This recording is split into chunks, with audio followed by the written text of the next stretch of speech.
اعوذ باللہ من الشیطان اللعین الرجیم بسم اللہ الرحمن الرحیم الحمد للہ رب العالمین الصلاة والسلام علی اشرف الانبیاء والمرسلین وعلی آلہ الطیبین الطاہرین المعصومین الذین اذہب اللہ عنہم الرجس وطہرہم تطہیرا اللہم صل علی محمد وآل محمد اللہم اخرجنا من الظلمات الوہم واکرمنا بنور الفہم اللہم افتح علینا ابواب رحمتک وانشر علینا خزائن علومک برحمتک یا ارحم الراحمین اللہم وفقنا للعلم والعمل بہ۔ کتاب شریف معراج السعادہ تیسرا باب اور تیسری فصل آج ہم کوشش کریں گے مکمل کر لی جائے، اور چوتھی فصل کچھ دنوں کے وقفے کے بعد آغاز کریں گے۔ تو اس کتاب معراج السعادہ کی اس طرح سے آج ہماری انشاءاللہ 3 ابواب کمپلیٹ ہو جائیں گے، اور چوتھے باب کا آغاز ہوگا انشاءاللہ آئندہ کچھ دنوں تک۔ اس تیسری فصل میں، اس تیسرے باب کی تیسری فصل میں رذائل اخلاقیہ کے علاج کا قانون کلی بیان کر رہے ہیں۔ مصنف بیان کرتے ہیں کہ جس طرح سے بیماریاں جسمانی ہوتی ہیں، عین اسی طرح سے روحانی بھی بیماریاں ہوتی ہیں۔ جسمانی بیماریوں میں قانون ہمارے پاس یہ ہے کہ سب سے پہلے ہم بیماری کا جو ہے وہ اس کی تشخیص دیتے ہیں کہ یہ بیماری کون سی بیماری ہے، اس بیماری کو کس وجہ سے انسان کے وجود میں آئی ہے، اس کے اسباب تلاش کیے جائیں، اور پھر اس کے بعد اس کے علاج کی کوشش کی جاتی ہے۔ اب جب علاج کیا جاتا ہے تو ایک دفعہ علاج میں ہم جو ہے وہ علاج کلی کرتے ہیں، کوئی ایسی اینٹی بایوٹک دیتے ہیں کہ جس سے اس کے وجود میں جتنی بھی بیماریاں ہیں اس کا علاج ہو جائے، اور ایک دفعہ ہم اس خاص بیماری سے متعلق جو ہے وہ دوا کو تجویز دیتے ہیں۔ لہٰذا فرماتے ہیں کہ جس طرح سے انسان کا بدن اگر حد اعتدال سے خارج ہو جائے، اس درمیانی حالت سے کہ انسان کی تمام قوتوں کو قوت عقل کے ماتحت رہ کے اپنی سرگرمیاں انجام دینا ہے، تو اگر انسان اس حد اعتدال سے باہر نکل آئے تو ایسے انسان کو بیمار کہا جاتا ہے۔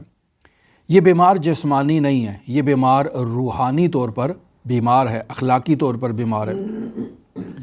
لہٰذا اس کے علاج کے لیے جو علم پڑھا جاتا ہے، پڑھایا جاتا ہے، اس علم کو علم اخلاق کہتے ہیں، اور جو شخص ان بیماریوں کا علاج کرتا ہے اس طبیب کو طبیب روحانی کہتے ہیں۔ لہٰذا تمام انبیاء اور تمام انبیاء کے اوصیاء طبیب روحانی ہیں۔ لہٰذا بیان ہوتا ہے انبیاء کے لیے طبیب دوار، جو باقاعدہ مریضوں کو تلاش کرتا ہے اور اس کا علاج کرتا ہے۔ لہٰذا ان بیماریوں کے علاج کے لیے بھی قانون یہی قانون ہے کہ جس طرح جو جسمانی بیماریوں میں علاج کیا جاتا ہے، عین اسی طرح سے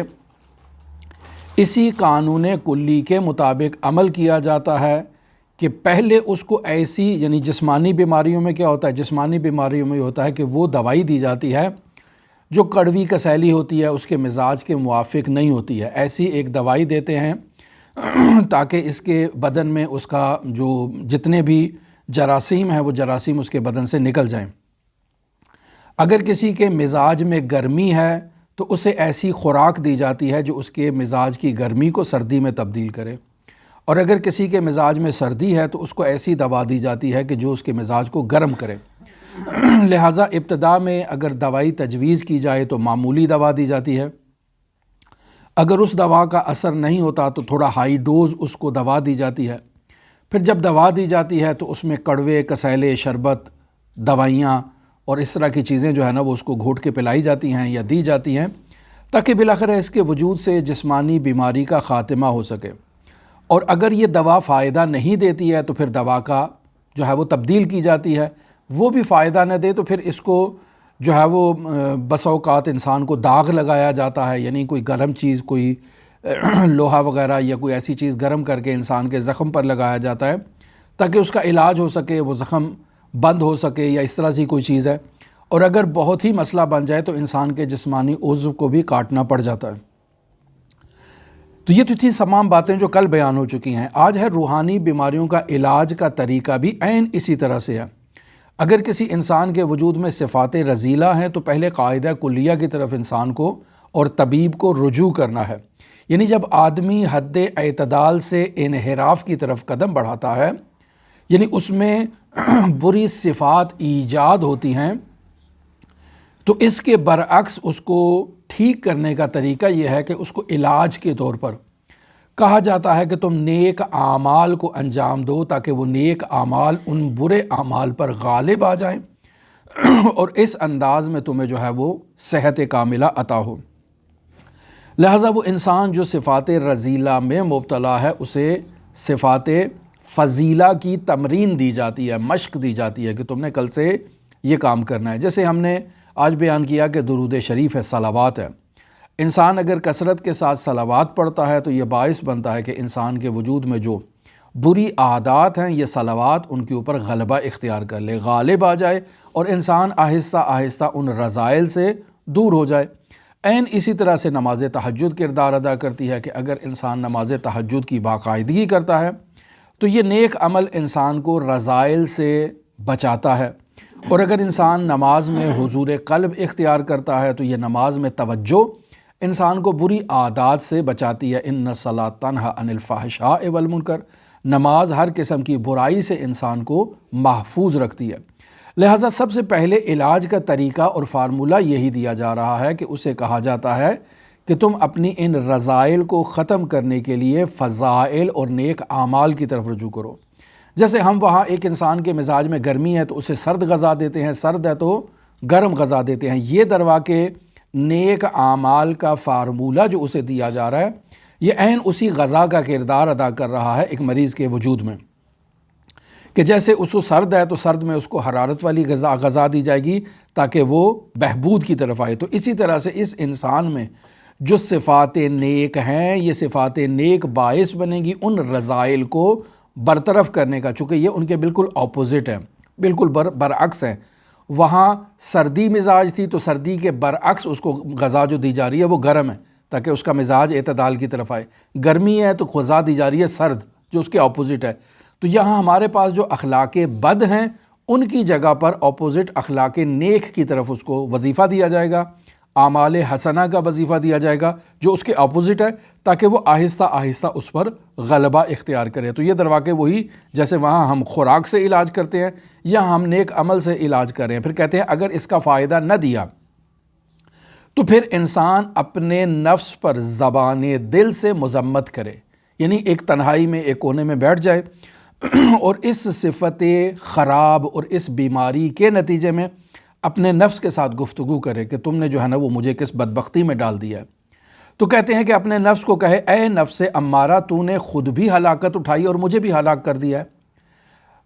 اس عمل کے نتیجے میں اللہ کے غضب میں مجھے تو نے مبتلا کر دیا ہے۔ یعنی اگر میں اللہ کی بارگاہ میں پیش ہوں گا، اس کی عظیم بادشاہی کے مد مقابل پیش ہوں گا، چونکہ موت کے وقت کا تو معین نہیں ہے کہ کب انسان نے مرنا ہے، ممکن ہے ابھی اسی لمحے مجھے موت آ جائے جب میں ایک برا عمل انجام دے رہا ہوں، تو میں اللہ کی بارگاہ میں جاؤں گا جو عظیم بادشاہ ہے۔ اس کی بارگاہ میں جب میں پہنچوں گا تو میرے ان اعمال کی وجہ سے پلک جھپکتے سے پہلے ہی مجھے جہنم کی آتش میں دھکیل دیا جائے گا کہ تو ایسے اعمال لے کر آیا ہے، اور پھر وہاں انواع و اقسام کے مجھے عذاب دیے جائیں گے اے نفس تیری وجہ سے، تو کیوں اصلاح نہیں کرتا ہے، کیوں راہ راست پر نہیں آتا ہے۔ تو یہ انسان اپنے نفس کو کہے تنہائی میں بیٹھ کر کہ اس طرح سے کہ میرے اندر یہ جو برائی پائی جا رہی ہے اس برائی کا کیا علاج ہے۔ پس یہ سرزنش در واقع اس شربت اور اس معجون کا کردار ادا کر رہی ہے جو مریض کو دی جاتی ہے تاکہ وہ اس کا علاج ہو سکے، اور جب یہ فائدہ نہیں دیا جاتا تو پھر انسان اگر اس صفت رذیلہ کا ارتکاب کرتا ہے، مثلا انسان میں بخل کی عادت موجود ہے، بخل کی صفت موجود ہے، تو کہتے ہیں اس کے علاج کا یہ طریقہ ہے کہ اسے کہا جائے گا کہ اپنے مال کو خام خواہ بغیر کسی حکمت و مصلحت کے زیادہ خرچ کرو، جہاں ضرورت نہیں ہے وہاں بھی مال کو خرچ کرو۔ الظاہر لوگ دیکھیں گے تو کہیں گے یہ اسراف ہے، لیکن یہ اسراف نہیں ہے، یہ در واقع اس شخص کا علاج ہو رہا ہے، کیوں؟ چونکہ یہ بخیل ہے۔ اسے کہا جائے گا کہ جو بندہ بھی مسجد کے آگے تمہیں دکھائی دے گا تم نے ہر ایک کو جو ہے نا وہ 100 روپیہ یا 1000 روپیہ اپنی استطاعت کے مطابق دینا ہے، یہ باقاعدہ دینا ہے اس مسجد میں، اس امام بارگاہ میں جہاں تمہیں کوئی فقیر نظر آتا ہے۔ یہ عمل کر رہا ہے تاکہ اس کے وجود میں وہ جو بخل ہے اس کا خاتمہ ہو سکے. یہ اس کے علاج کے لیے اس کو وظیفہ بتایا گیا ہے. لیکن اتنا اس کو کنٹرول کروایا جائے، اتنی اس کو تمرین کروائی جائے ایک استاد اور ایک ڈاکٹر کی رہنمائی میں، کہ جیسے ہی اس کا بخل برطرف ہو اس کو روک دیا جائے کہ اب تم یہ کام نہیں کرو، کیوں تمہیں بخل کے علاج کے لیے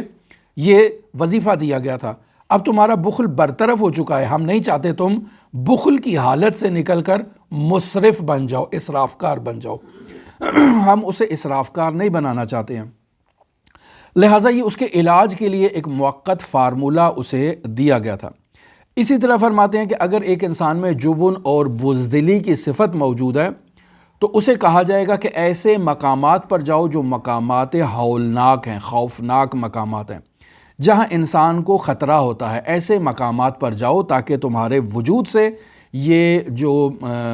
بزدلی کی خصوصیت ہے یہ باہر نکلے. مثلا ایسے افراد کو آپ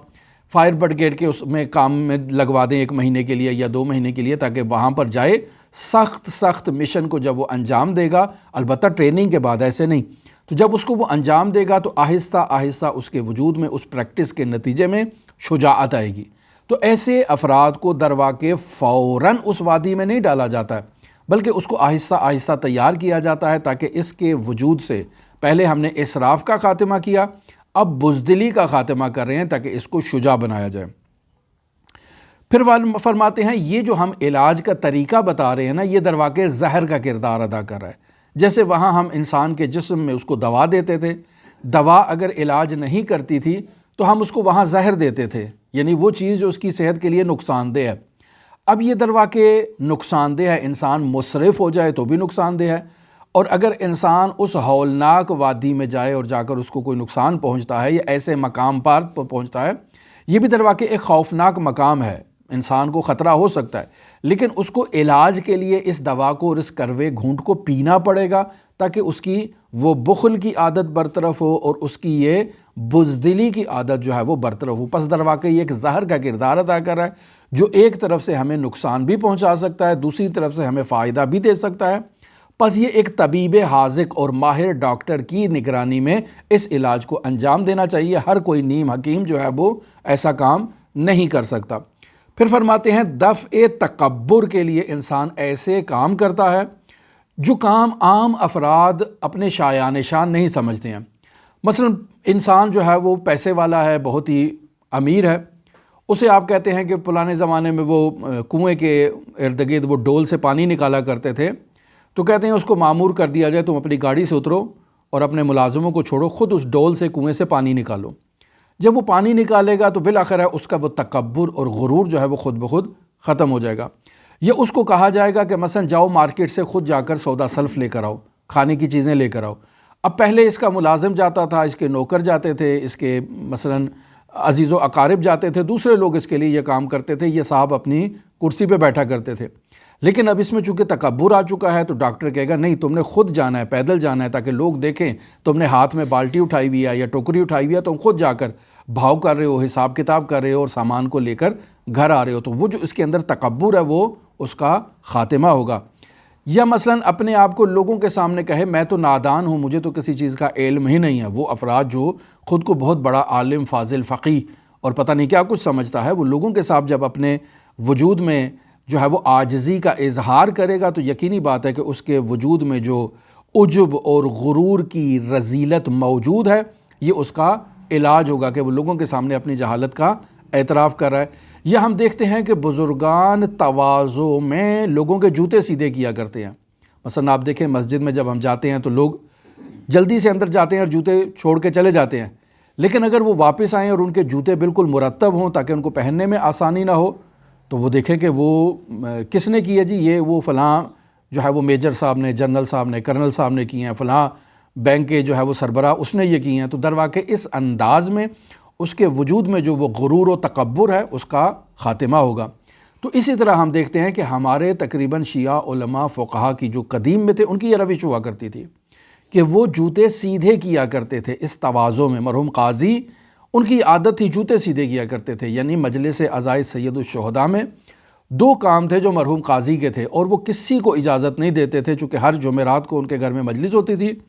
یہ تو کام مرحوم قاضی نے خود کرنا ہے۔ ایک یہ کہ وہ جو چائے کی قہوہ بناتے ہیں وہاں سے وہ خود کیتلی میں ڈالیں گے، اس میں پیالی میں، اور خود مہمان کو جا کر وہ پیالی انہوں نے خود دینی ہے، کسی کو اجازت نہیں دیتے تھے۔ اور دوسرا جو وہ مہمان آیا ہے اس کے جوتے سیدھے کرنا خود مرحوم قاضی کی ذمہ داری تھی، کسی اور کو ان 2 کاموں کی اجازت نہیں دیتے تھے۔ باقی جو کام کرنا ہے وہ دوسرے شاگرد حضرات کر لیں، لیکن یہ 2 کام انہوں نے خود کرنا ہے۔ اور اسی طرح ہم دیکھتے ہیں کہ ہمارے باقی علماء بزرگان کی یہ روش ہوا کرتی تھی، حتیٰ صرف مجلس اعضاء میں نہیں بلکہ گھر میں، چونکہ ایران میں کارپیٹ ہوتے ہیں تو مہمان آتا ہے تو کمرے سے باہر اپنے جوتے اتار دیتا ہے، تو جب وہ جانے لگا ہے خدا حافظی کے لیے تو یہ میزبان فوراً آگے بڑھتا ہے، جا کے سب کے جوتے جو ہے وہ سیدھے کر دیتا ہے، تاکہ اس کے وجود میں جو غرور اور عجب کی ایک خصوصیت موجود ہے، ایک تو اس کا خاتمہ ہو، اور اگر وہ خاتمہ ہو چکا ہے تو پھر یہ عمل تواضع کے حصول کے لیے کیا جاتا ہے، انسان متواضع بننے کے لیے یہ کام انجام دیا جاتا ہے۔ پس در واقع یہ ہمارے علماء کی روش رہی ہے۔ تو یہاں یہ علاج کے طور پر بیان کریں، کہتے ہیں اگر اس علاج سے بھی انسان کو نفع حاصل نہیں ہوتا ہے ایسے کام کرنے سے، تو اس وقت اپنے نفس کو تکلیف ناگوار اور ریاضت سخت کے عذاب میں اور مشکلات میں مبتلا کیا جائے۔ پس اس طرح سے فرما رہے ہیں کہ قوت شہویہ کی اصلاح کیسے کی جائے گی؟ انسان کو بہت زیادہ کھانے کی طلب ہے، اس کو کہیں گے تم نے کل سے روزہ رکھنا ہے۔ اب اس طرح سے اگر انسان روزہ رکھے، جس کو ہر 2 منٹ بعد کھانے کی عادت ہو، کھانے کی بیماری ہو چکی ہے، انواع و اقسام کے مرغن کھانے کھاتا ہے، تو اس کو جب آپ روزے کی عادت ڈالیں گے تو یقینی بات ہے افطار کے ٹائم یہ بہت زیادہ نہیں کھا سکتا، چونکہ انسان کی طبیعت اس چیز کی جو ہے وہ گنجائش نہیں رکھتی ہے، اور رات کو اگر انسان کھائے تو یقینی بات ہے صبح سحری میں بھی اس طرح سے انسان نہیں کھا سکتا ہے۔ تو آہستہ آہستہ اس کا علاج کیا جائے گا اس انداز میں۔ پھر اگر اس کو بہت زیادہ سونے کی عادت ہے تو اس کو بیداری کی طرف جو ہے وہ تہجد گزاری کی طرف اس کو لایا جائے گا کہ تم نے یہ کام کرنا ہے۔ تو اس طرح سے اس کی ان عادات کو جو عادات مذموم ہیں ان کو تبدیل کیا جائے گا ان کے اپوزٹ صفات حسنہ کے نتیجے میں بہتری کی طرف۔ اسی طرح اگر انسان میں غضبیہ ہے تو اس میں اس کے علاج کے طور پر کہتے ہیں بطور علاج قطع عضو کیا جاتا ہے۔ قطع جو ہے وہ اس کو ایک گرم چیز لگائی جاتی ہے جیسے طبیب لگاتے ہیں۔ تو کہتے ہیں اسی طرح سے غضب کو برطرف کرنے کے لیے بھی اس کے معالجے کے ایسے ہی طریقے ہیں جن کی تفصیل بعد میں ہم بیان کریں گے۔ پس کہتے ہیں واضح ہو کہ جب صفات رذیلہ انسان کے وجود میں محکم، مضبوط اور اپنی جگہ بنا لیتی ہیں تو ان کا دفیہ انہی اعمال پر موقوف ہے جو ہم نے اوپر بیان کیے ہیں۔ پس ایسے شخص کو یہ اعمال بجا لائے بغیر اور کوئی چارہ نہیں ہے۔ اگر وہ ٹھیک ہونا چاہتا ہے تو اس کو ایک استاد کی نگرانی میں اس پروسیس سے گزرنا ہوگا، اور اگر وہ نہیں گزرے گا تو یقینی بات ہے کہ یہ مسائل اس کے لیے باقی رہیں گے اور اس کی زندگی میں مشکلات کا سبب رہیں گے۔ پس اسے بلا خوف و خطر ان اعمال کو بجا لانا چاہیے، بشرطے کہ دائرہ شریعت سے باہر نہ ہو۔ یعنی یہ بالاخرہ اعمال جو انسان انجام دیتا ہے بس اوقات یہ دائرہ شریعت سے باہر چلے جاتے ہیں، تو افراط و تفریط نہیں ہونا چاہیے۔ شریعت کے دائرے میں رہتے ہوئے انسان کو ریاضت کی اجازت ہے۔ لہٰذا یہ جو مرتاض وغیرہ ریاضت کرتے ہیں جن کا شریعت سے کوئی تعلق نہیں ہوتا، ہمارے فقہا اس کی اجازت نہیں دیتے ہیں۔ جب تک شریعت کے دائرے میں ہے، شریعت اس کی اجازت دے رہی ہے، تب تک آپ اس کام کو انجام دے سکتے ہیں۔ لہٰذا اسی وجہ سے کہتے ہیں کہ انسان اپنے لیے جس طبیب کا انتخاب کر رہا ہے وہ طبیب ایسا ہونا چاہیے جو شریعت شناس ہو، جو شریعت کو جانتا ہو۔ اسی لیے سالک راہ سعادت کے لیے ایک ایسے حاذق، ماہر، شریعت شناس استاد کی ضرورت ہے جو ہر مرض سے بھی واقف ہو، اس کے علاج سے بھی واقف ہو، اور پھر وہ آہستہ آہستہ تربیت کا طریقہ بتائے، علاج کا طریقہ بتائے۔ اور یہاں پھر اس بیمار کی ذمہ داری ہے کہ وہ معالج کے علاج کے اوپر جو ہے وہ بالکل بلا قید و شرط جو ہے وہ اس کے اوپر عمل کرے تاکہ اس کی اصلاح ہو سکے۔ پس ان لوگوں پر افسوس ہے کہ جن کے نفس جو ہیں وہ جانوروں اور درندوں کے اوصاف کے حامل ہیں، ان کے وجود میں شیاطین کی خصوصیات موجود ہیں اور وہ ان کے اصلاح کے لیے کوشش نہیں کرتے ہیں۔ مثلا سارا دن خواتین کی طرح اپنے آپ کو اپنے بدن کی آرائش میں وقت گزار دیتے ہیں، یعنی بالاخرہ اپنے وقت کو زینت دینا، اپنے بدن کو زینت دینا آرائش ہی کا ایک جو ہے نا وہ کردار ادا کرتا ہے۔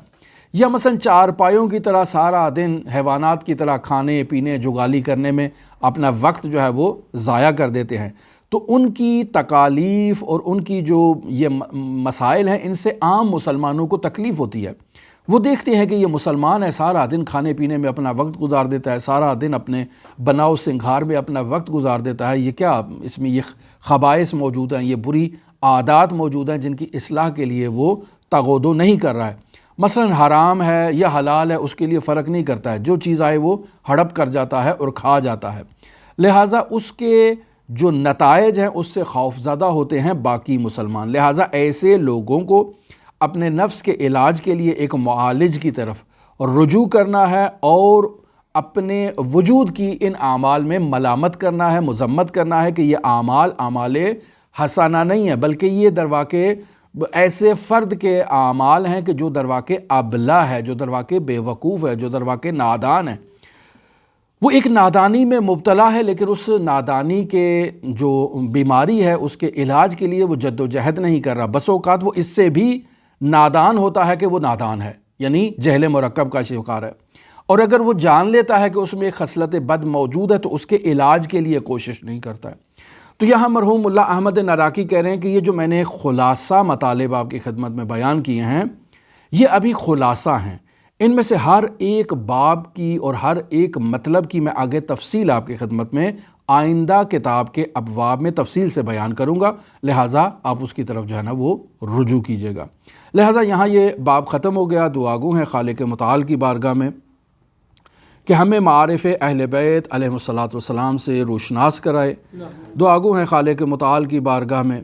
کہ فضائل اخلاقی سے ہمیں آراستہ فرمائے اور رضائل اخلاقی سے ہمیں نجات عطا فرمائے، ہمیں اہل بیت کی بارگاہ میں پیش ہونے کے قابل بنائے اور ان ہستیوں سے پاکیزہ نورانی معارف سیکھنے کی توفیق عطا فرمائے۔ دعا گو ہیں خالق متعال اس گھر میں اپنی رحمتیں برکتیں نازل فرمائے، آفات و بلیات سے اس گھر کو محفوظ فرمائے۔ تمام حاضرین جو ہمیں سن رہے ہیں خداوند متعال ان کے گھروں میں بھی اپنی رحمتیں برکتیں نازل فرمائے، آفات و بلیات سے ان کی حفاظت فرمائے۔ جو مومنین ہمیں دعاؤں کے لیے کہتے ہیں خداوند متعال ان کی دعاؤں کو مستجاب فرمائے۔ جو مومنین اس دنیا سے رخصت ہو چکے ہیں بالخصوص اس اہل خانہ کے عزیزان، حاضرین جم کے عزیزان، سامعین جو مستقبل میں ہمیں سنیں گے ان کے عزیزان، خداوند متعال ان سب کو جوار رحمت میں جگہ عطا فرمائے۔ بالخصوص وہ مومنین جو ہمیں اپنے عزیزوں کے انتقال پر ان کی بلندی درجات کے لیے دعا کا کہتے ہیں، یا وہ مومنین جو بیمار ہیں اور ان کی شفا یابی کے لیے ہم سے درخواست کرتے ہیں، خداوند متعال ان مرحومین کو جوار رحمت میں جگہ عطا فرمائے اور ان بیماروں کو شفائے کاملہ عاجلہ کلیہ عطا فرمائے۔ دعا گو ہیں خالق متعال کی بارگاہ میں منجی عالم بشریت حضرت صاحب العصر صاحب الامر صاحب الزمان کے ظہور میں تعجیل فرمائے اور ہمیں حضرت کے اصحاب و اعوان و انصار کی فہرست میں شمار فرمائے۔ اللہم صلی علی محمد و آل محمد وعجل فرج قائم آل محمد۔